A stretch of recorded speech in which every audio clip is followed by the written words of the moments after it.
wrestling fans, and welcome to another edition of the Diamond Exchange with Scott Diamond. This week, my guest, Black Rain. Black Rain, thank you for being with me. I know there's a lot of things going on, not only between you and myself, you and Purple Haze, and the whole WCCW. And you know what? It's not about our personal feelings. It is about getting the information to the fans. And shut up, Scott. I don't need you to introduce me. I don't need your kindness or your welcome to the Diamond Exchange. We all know what it is. It says on the banner right in front of everybody's face. Look, it says it right here. It says Diamond Exchange. You all know where you're watching. You're not stupid, even though you smell bad. And I don't know about you people. Scott, I'm not here to get likes on your little Facebook page or to show these fans that I'm a good guy. I'm not any of that. I'm not going to lie to these people. I'd pick up this chair and smack you upside the head if I wasn't using you as some type of vessel. I want to get my message. I want to get my story out there. And I figure what better way than to take you up on your offer that you've been offering me for weeks. Hey, come on the Diamond Exchange. Let's talk. I didn't have anything to say. I don't have anything to say to you. I don't have anything to say to these people. Tonight, I'm talking to one person. And if these people get a little something out of it, that's even better. But I'm talking to one person, and that's Purple Haze. That's who I want to talk to.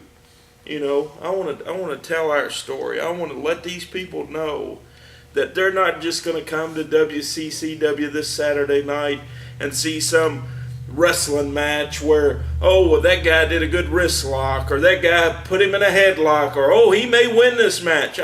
That's not what they're going to see. They're not going to see some match where we're going to sit in the middle of the ring and try to see who can one-up each other. That's not what they're going to see at all. Anybody that's ever seen one of our matches know that it's not nice, it's not polite, it's not sportsmanlike. We beat the hell out of each other. That's what we do. People don't understand it. Some people have watched it and they don't understand why we're beating the hell out of each other. Well, that's why I'm here. I want to talk to these people and let them understand my story. Why am I like I am? That's what I'm going to tell these people. That's why I'm using you. You can sit there in your necktie and looking fancy with your rings and all that kind of jazz. I don't care how you look. I want you to tell my story. And I'll use you. You put me in this match. You let the people choose. You know, you gave Purple Haze the privilege of saying last week, you pick who Purple Haze's opponent is next week. You knew who they were going to pick. The fans asked for it. You knew, and they all chanted it. They all chanted it. You know, he likes to come out here with his lights off and standing in the ring, playing these scary games with me.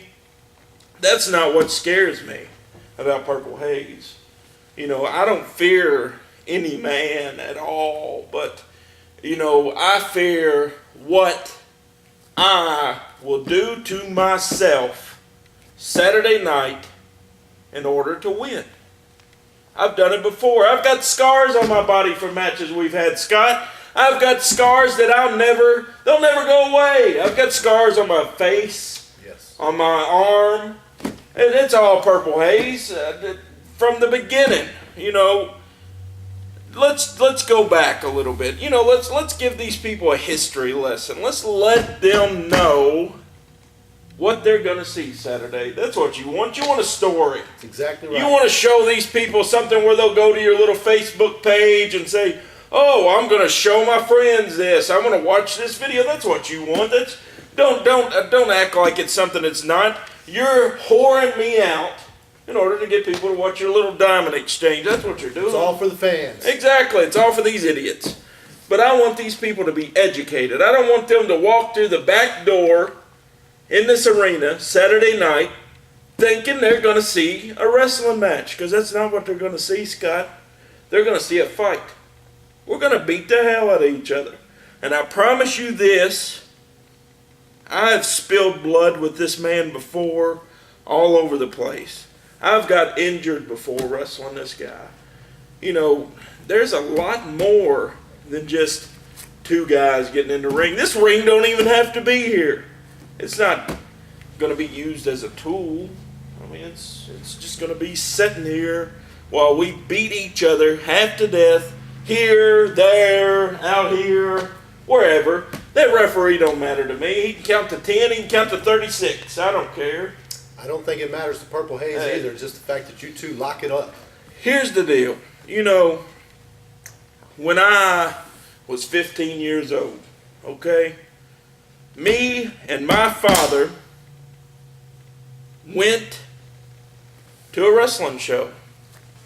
We went to a wrestling show right here in Lawrenceburg in a little town called Glennsboro. That's where we went. And it was a bunch of misfits in a ring, and you know, it was 20 or 30 people in the crowd. But it was something we could do together as father and son. And so we went every week. It was fun, you know, to watch guys. I'd always wanted to be a wrestler, you know, so I liked watching. I've watched wrestling since I could ever watch anything on TV. That's where I come from. You know, people talk about Hulk Hogan and different things like that. No. I grew up on Memphis wrestling. I grew up watching Jerry Lawler and Tommy Rich and Buddy Landell and real blood and guts wrestling is what I grew up on, Scott. I didn't grow up on this nice stuff where they all had rubber dolls. I grew up where they would go to Louisville Gardens on a night and just bleed all over the place. They would beat each other half to death. That's what I grew up on. So when we would go to these wrestling shows in Glennsboro, I went every single week. And I went every single week within hope that I would find somebody that could help me fulfill my dream. That's what I went for. Because I had researched, as being a 15 or 16-year-old kid, I'm not going to pull up my roots and move to New Jersey or Florida or anywhere else that had these schools. Wrestling schools were very rare back then. You couldn't just pop up like you can now and find some idiot training anybody. That wasn't like, you can't do that back in my time. That's when wrestling was wrestling, and I couldn't find nowhere to go. And being 15 and 16 years old, I couldn't just pack up anything and leave. I didn't have those means. So I continued to go to this wrestling show every single week.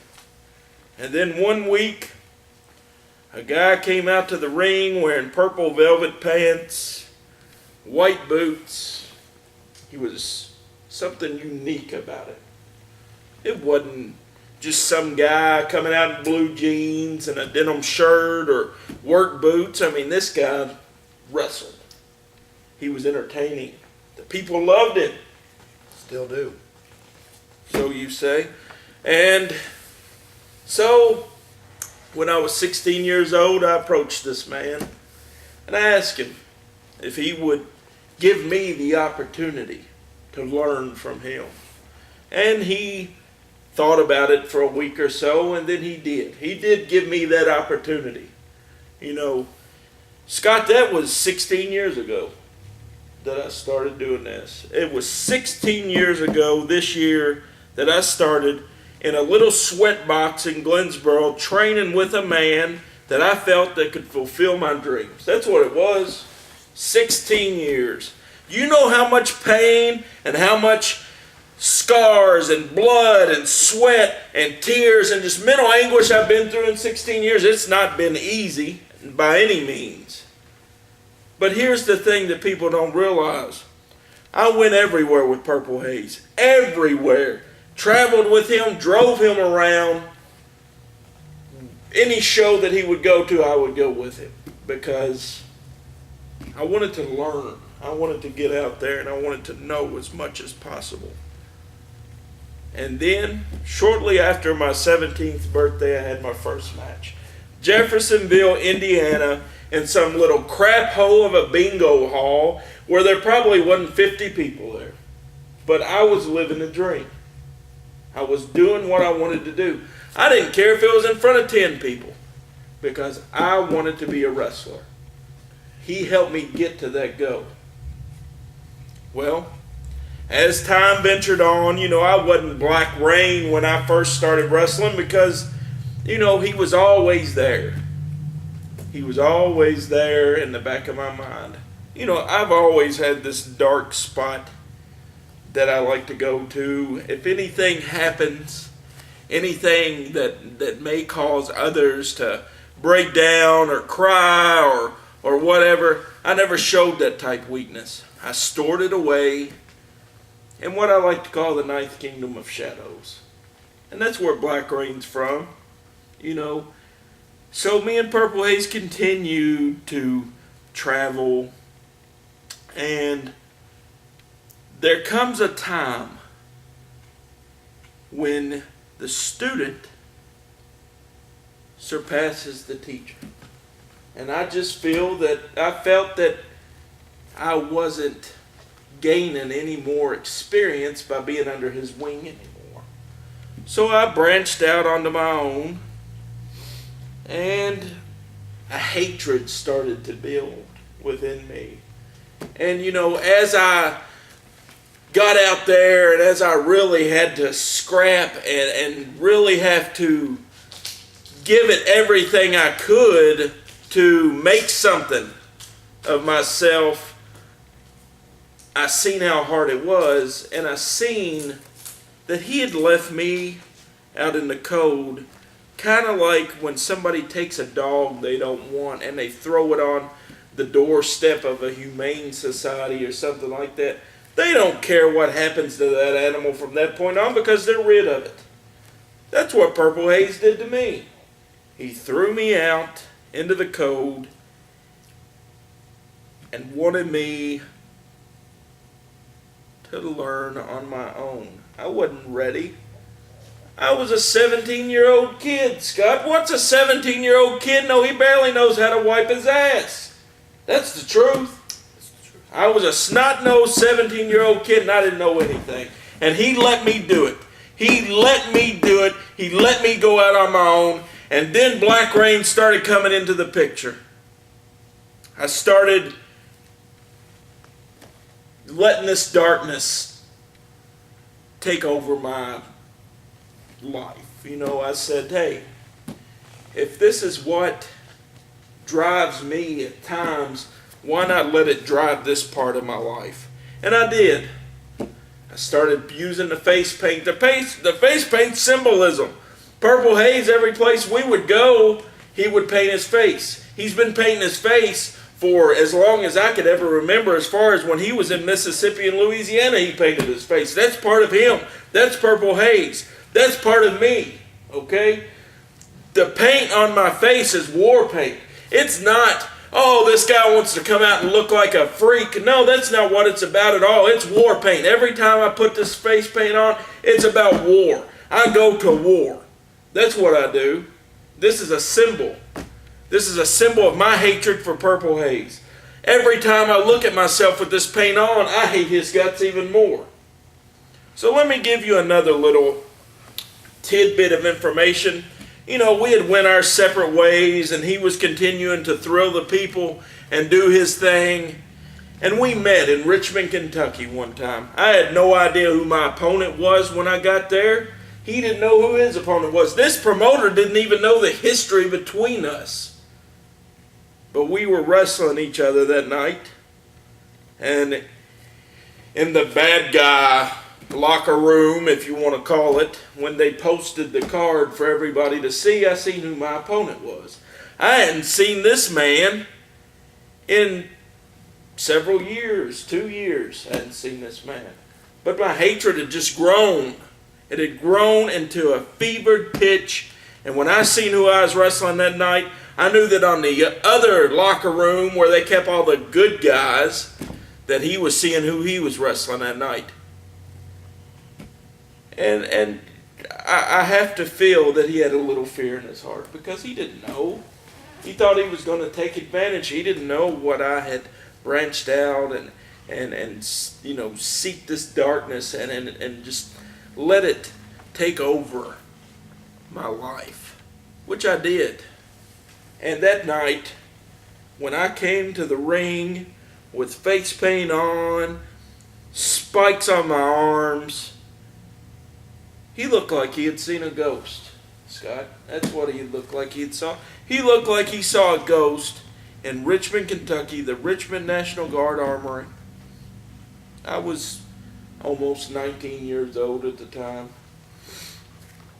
We went at each other that night, one-upping each other because, like I said, he trained me so he knew what I knew, basically. So we went at each other tooth and nail in a fight that those people didn't even understand what they were seeing. That's why I want to let these people know what they're going to see Saturday. Because at the end of the night in that National Guard Armory, I had a gash on my head. That blood was spilled all throughout that arena floor. He was bleeding, I was bleeding, there was blood everywhere. And those people had looked like they had saw a murder took place. They didn't know what they were getting into. There was people there with their children. There was people there that were just college kids wanting to see something that they could make fun of. They were silent at the end of our match because, like I said, I lost more blood in that town that night than I had in any other town in the state, in the United States. I've still got the scar on my forehead to remind me of that night. He's still got the scar on his head. Look at your head, Purple Haze. You're watching this. I know you are because I'm talking about you. I know how vain you are. Look at the scar on your head and remember Richmond, Kentucky. You may have been the better man that night and you may have won, but you know, it's bittersweet because I bled like I never bled and you didn't care. You went on your merry way. I didn't see the man again for 5 more years. He's kind of like a father, Scott, that abandons their children. He'll pop into their life and want to be a part of my life from time to time, and then he just vanishes. And here about a year ago, we reconnected when I was being the general manager of WCCW. And this was when I was being so nice to these people out here and trying to make things right and do everything. When Purple Haze came into the picture, I guess you could say that you can blame this on him, fans. You can blame me on him. I was trying to do the better thing. I was trying to be a good guy. I was trying to make things right with the world because I'd been so evil for so many years. But when I saw Purple Haze, the hatred came back into my heart. I didn't reveal it to these people. I didn't reveal it to Scott Diamond. I didn't reveal it to Santa Claus. I didn't reveal it to anybody. Because then I started forming a plan. Then I got poor Lexi, who had been kicked to the side. I felt like she had been neglected like I was neglected. So I took her in. And I showed her the way of darkness, and she is happy. I brought her out, Scott, is what I did. Sean Bain had known me for years. I trained that boy. And Sean Bain is loyal to me. So when I started talking to Sean Bain and when he saw that I was the voice, he had no choice but to follow me. Because he's going to be loyal to me. So then the plan started coming together. How could I get Purple Haze where I want him? So I made him think we were friends again. Made him think it was great. We rode up and down the road. We ate dinner together a couple of times. The whole time I had the knife this close. The knife this close to his back, Scott. And I could feel the tip of it touching his back. I wasn't ready to plunge it in yet. Oh no, that's not my style. I like to reveal things slowly. So then the cage match came about, and I chose my tag team partners very strategically. Cody Matthews, I've hated for a while, but I want him to think I was his friend, right? So I used him as a pawn in my little plan, And then Purple Haze, I knew he would be there because he was very close with me again, so he thought. It was all about revenge for everything he had done to me from years back. I've been dealing with this hatred for 16 years of this man. 16 years. And I wanted to finally bring it out to the people. So in the cage, as they handcuffed everybody, and it was me and Sean Bain left in the cage. You know, Scott, you were there. You were watching from the sidelines. You were led to slaughter just like all of these people were. Because when I was the last one left, Sean Bain wasn't going to fight me. We had this plan. We knew that we were going to make this a memorable night for the people of WCCW. That's what we knew. We wanted to make a memory, and we did it. We did it. We fooled every one of you people. We fooled you, Scott. We fooled Santa Claus. We fooled Purple Haze. We fooled Cody Matthews. We fooled everybody. So then it was time to unhandcuff my team in the cage. Why would I handcuff two guys that I hate so much? So I unhandcuffed my team, the real team that I had from the beginning.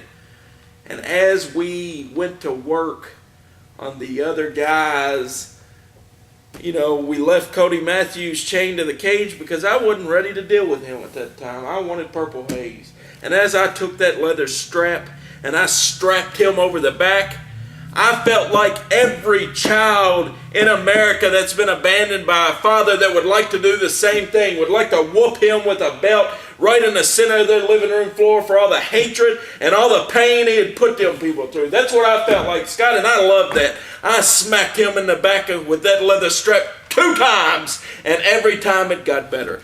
Every single time. Then you had to stick your nose into it, and I knocked you out, and I laid you right in the center of the ring. We cut your goatee right off. Seems to be growing in nicely, by the way.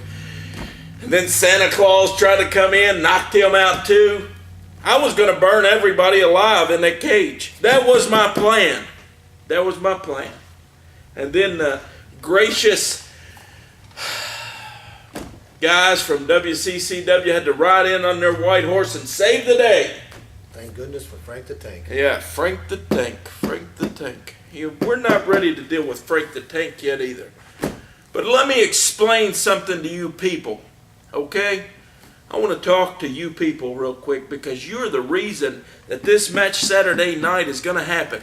You did it last week, okay? When you were chanting my name, I knew who you were going to pick. You know, I'm not afraid of Purple Haze. By no means. I am afraid of how you people are going to deal with yourselves after the match Saturday night.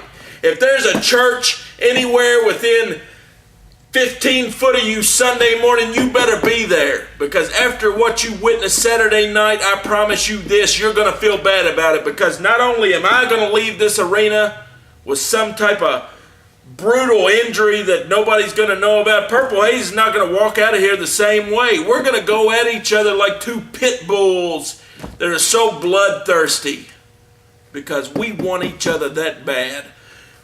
I haven't been running from that man. I've been playing mind games. I want to build his anger up to my level. That way when I get in this ring with him Saturday night, I know that it's going to be nothing but a fight. The referee don't matter.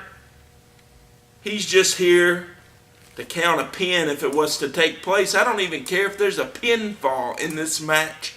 I will walk out of this arena with some type of satisfaction Saturday. Scott, that's what I'm going to do. I'm coming in here to get satisfaction, to beat up what I see as an abandoned father. A person that has abandoned me and abandoned me when I was so vulnerable.